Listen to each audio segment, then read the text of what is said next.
예, 오늘 시장 긴급도 진단으로 한국투자증권 이프렌제 박재영 차장님과 함께 특집으로 진행하겠습니다. 차장님 어서 오십시오. 안녕하십니까. 그러게 말입니다. 다우지수가 이제 공식적으로 약세장에 진입을 했고요. S&P나 나스닥도 뭐 초읽기 수준인데 11년을 이어온 강세장이 종지부를 찍었다. 이제 골드만에서 그런 표현을 했어요. 어떻게 봐야 됩니까?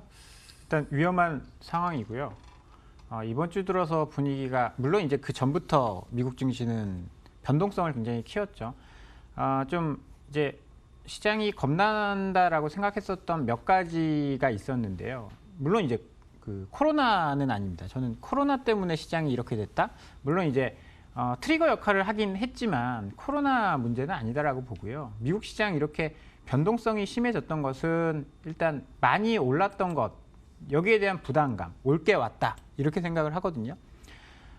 지금 이렇게 위기 상황이다라고 생각하는 가장 큰 이유는 이게 신용 부분을 건드리고 있다는 겁니다. 신용 위기, 신용이라면 금융 위기. 예. 지금 유가가 박살이 나면서 에너지 기업들이 망가지기 시작을 했습니다.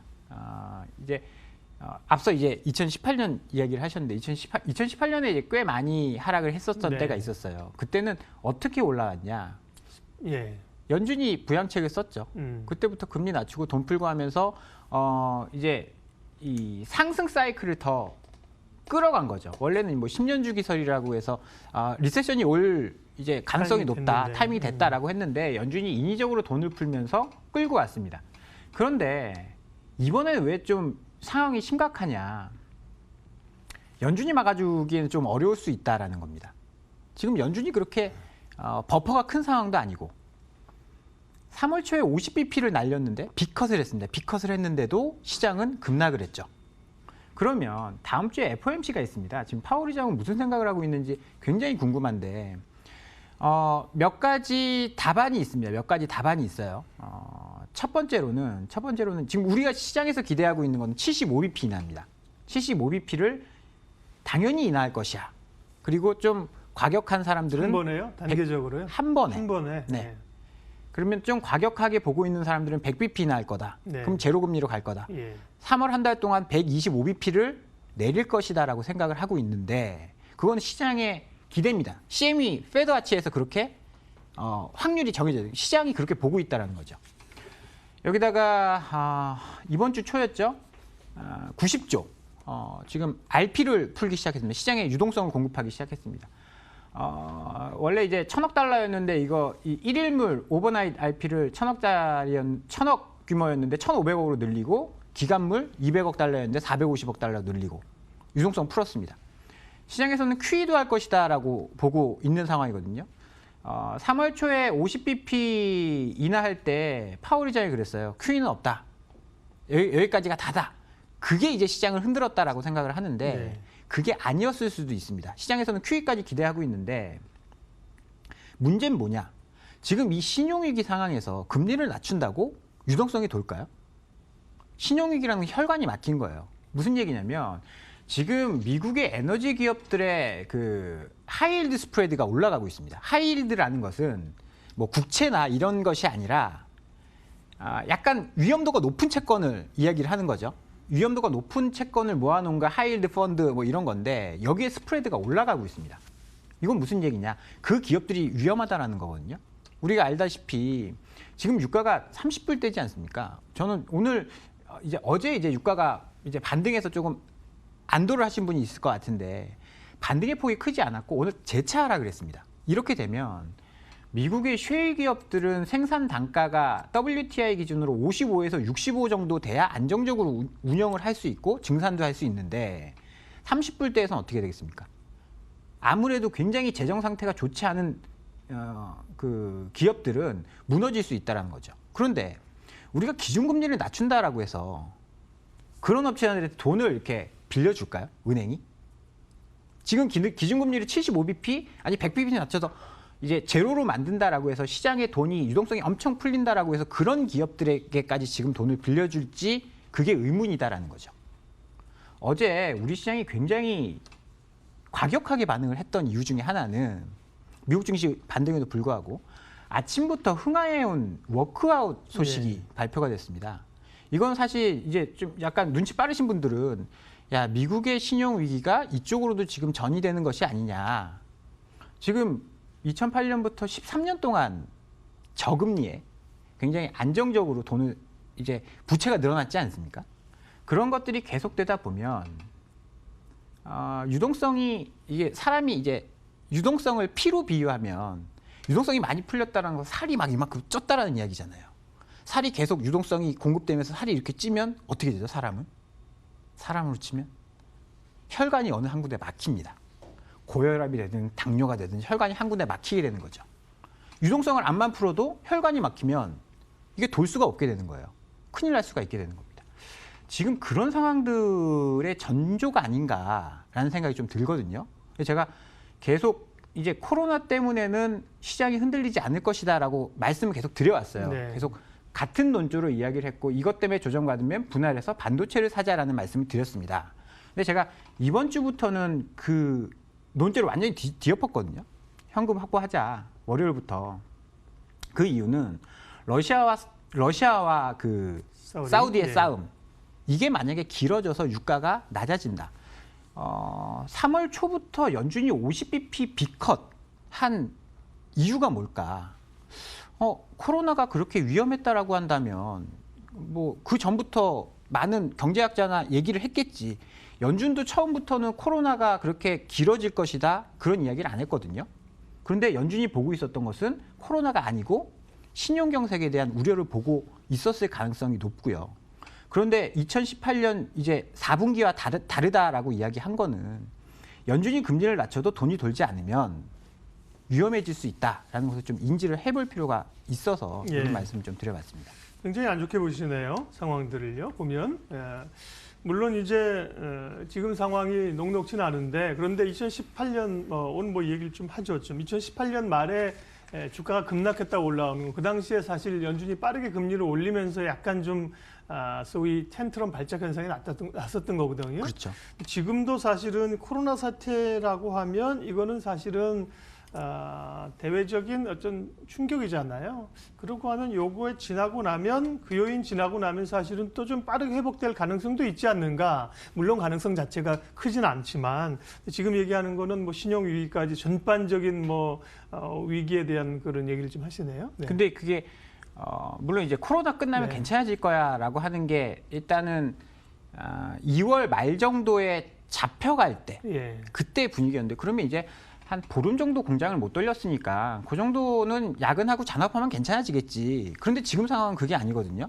지금 뭐 대부분 뭐 국내에서도 재택근무를 많이 하고 가동률이 떨어지고 있고 중국은 이제 가동률이 올라왔다라고는 하지만 중국의 통계 자체를 믿을 수가 없는 그런 상황이니까.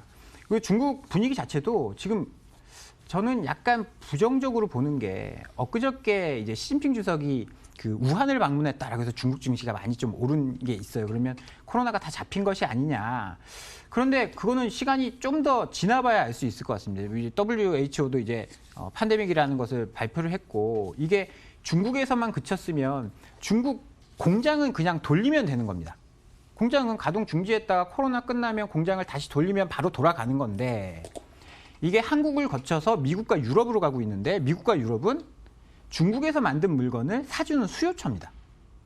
그런데 이 수요처, 소비라는 것은 공장 돌리듯이 갑자기 이렇게 할 수는 없는 거예요. 소비가 한번 심리가 떨어져 버리면 수요 자체도 계속 장기간 침체될 가능성이 있거든요. 그러면 중국의 공장이 돌아간들 소비가 다 죽어 있는데 그거를 사줄 수 있느냐 이런 문제가 또 발생할 수 있는 거거든요. 굉장히 장기화되고 있습니다. 한 보름에서 한 달 정도면 이제 끝날 것으로 알고 있었는데 이게 미국과 유럽으로 퍼지면서 소비를 건드린다라고 한다면 1분기 실적 물론 이제 코로나 때문에 안 좋겠죠. 코로나가 잡힌다라고 해도 뭐 1분기에서 2분기 사이에 마무리될 겁니다. 그런데 수요가 해서 좀 장기화돼 버리면 이게 2분기에서 뭐 중국이라든지 한국의 뭐 실적 부진이 2분기에서 끝나지 예. 않을 가능성이 있다라는 거죠. 알겠습니다. 그러면 이런 또 질문을 해봐야 됩니다. 우리가 어쨌든 시장의 그 핵심이나 어떤 반등의 주역은 반도체를 필두로 한 IT였잖아요. 근데 이제 코로나가 진정이 좀 되면 다시 주도권을 쥘 걸로 생각했는데 지금 이제 사태가 길어지고 어떤 복합 불황이나 신용 위기로 간다면 그런 IT 대세론도 다시 한번 생각을 해봐야 되는 거네, 차장님 생각. 뭐 시장이 빠지는데 네. 뭐 삼성전자만 안 빠지고 그럴 수는 없지 않습니까? 네. 지금 걱정되는 게 외국인이 파는데 왜 파는지 모르겠다라는 거거든요.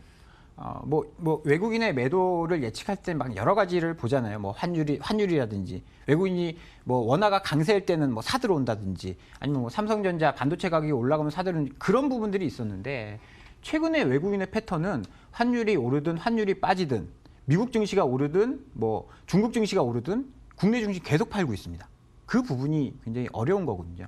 그래서 일단은 물론 이제 장기 투자를 생각하시는 분들은 여기서 분산해서 뭐 삼성전자, 하이닉스 뭐 모아 가시는 것도 방법이 될 수 있어요. 방법이 될 수 있는데 지금 당장은 외국인의 이렇게 매도를 보면서 느끼는 거는 좀 공포스러운 이제 상황이 이루어질 수도 있다. 왜냐하면 이런 위기가 왔을 때는 밸류에이션이고 뭐 이런 거를 따지고 뭐 하락하고 그러진 않거든요. 일단 팔고 보는 거니까요. 그렇죠. 네. 그래서 그런 충격을 뭐 사실 뭐 견디시거나 아니면 저가 매수의 기회로 삼으실 분들이 아니다라고 한다면 밸류에이션을 따지면서 앞으로 전망을 따지면서 지금 주식을 볼 만한 상황은 아닐 수도 있다라고 저는 약간 조심스럽게 말씀을 드려보고 싶네요. 예, 그럼 우리 시장 전략 얘기를 좀 하겠습니다.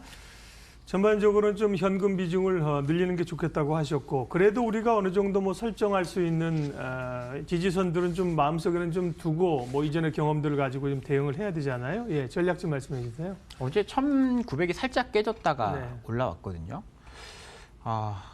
이런 데서 밸류에이션을 논하기가 굉장히 어렵습니다. 지금 뭐 금융위기 상황을 가정하면 아마 이제 1800도 깨질 가능성이 있다라고 보거든요. 금융위기 상황을 가정했을 때 그렇다라는 것이 아니라 일단은 지지선 같은 것들보다는 주변 환경이 바뀌는 걸 저는 봐야 된다라고 봅니다. 일단은 신용위기가 오지 않으려면 유가의 반등이 이제 좀 나와줘야 된다라고 보고요. 유가의 반등이 나오려면 뭐 어제 트럼프 대통령이 사우디 왕세자랑 이제 전화통화를 했다라고 해요. 뭐 그런 부분들이 정치적으로 중재가 좀 되어줘야 유가의 반등이 나올 수 있을 것 같고요. 유가의 반등이 나와주고 외국인의 매도가 좀 멈춰줘야 됩니다. 뭐 우리가 아무리 이제 대한민국 증시다라고 하더라도 시총 상위 종목들의 외국인 비중이 거의 압도적이거든요. 삼성전자도 마찬가지입니다. 삼성전자, 하이닉스도 외국인 비중이 압도적인 상황에서 외국인이 이렇게 뭐 팔고 있으면 힘쓰기 굉장히 어려운 그런 상황이고요. 글쎄요, 뭐 굉장히 안 좋은 상황을 가정한다라고 한다면 1800선 이하도 생각을 좀 하셔야 되고요. 1800이니까 지수 싸다. PBR 0.8배 미만이니까 지수 싸다. 이런 논리는 안 통할 수 있습니다. 우리가 S&P 500 19배일 때 제가 계속 말씀을 드렸잖아요. 평균적으로 15배, 5년 평균이 15배, 16배인데 19배까지 갔었다. 그렇다라는 것은 산이 높으면 골이 깊을 수가 있습니다. 상단을 높이 잡았으면 하단도 높이 잡아야 되는 게 정상인데 지금 미국도 그렇고 우리도 밸류에이션이 꽤 높은 수준까지 올라갔다가 내려가는 거거든요. 그러면 하단도 좀 더 넓게 잡아야 되는 게 좀 뭐 전략을 짜는데 도움이 될 수 있을 것 같습니다. 예. 그러면 이제 시장을 좀 단기적으로 공략하는 분들에게는 이 코로나 사태가 이제 확산 진정이 빠르게 되지 않는 측면이기 때문에요. 코로나 관련주 가운데 뭐 일부, 그러니까 지금 뭐 재택근무 이런 거 상당히 좀 확산이 되고 추세를 좀 당기고 있지 않습니까? 물론 손소독제, 마스크 이런 거보다는 코로나나 어떤 환경 변화에 따른 이런 주식들은 조금 관심 있게 봐도 될까요? 일단 제가 뭐 그런 쪽에 대해서는 계속 머니투데이에서 방송을 오래 했는데 네. 뭐 그 당시에 테마라든지 아니면 변동성이 높은 바이오라든지 이런 쪽에 대해서는 뭐 사실 저도 잘 모르고 지금 방송 보시는 분들이 기관 투자가는 아닐 거 아닙니까? 기관 투자가일 수도 있지만 개인 투자자분들이 많으실 텐데 결국은 그러니까 시장에서 변동성이라는 건 리스크를 이야기하는 거거든요. 근데 그런 거는 아주 실력이 좋으신 분들이 아니면 저는 안 건드렸으면 좋겠다. 차라리 뭐 이럴 때 현금을 가지고 있다가 주식이 많이 빠졌을 때 저평가되는 종목들을 찾는 게 수익 내는 데는 조금 더 쉬운 방법이지 않을까라고 생각을 합니다. 예. 미국 증시 또 추가 하락, 또 팬데믹 선언에 따른 공포감들 시장을 어떻게 볼 것인가. 한국투자증권 이프렌즈예요. 박재영 차장님과 말씀 나눴습니다. 고맙습니다. 감사합니다.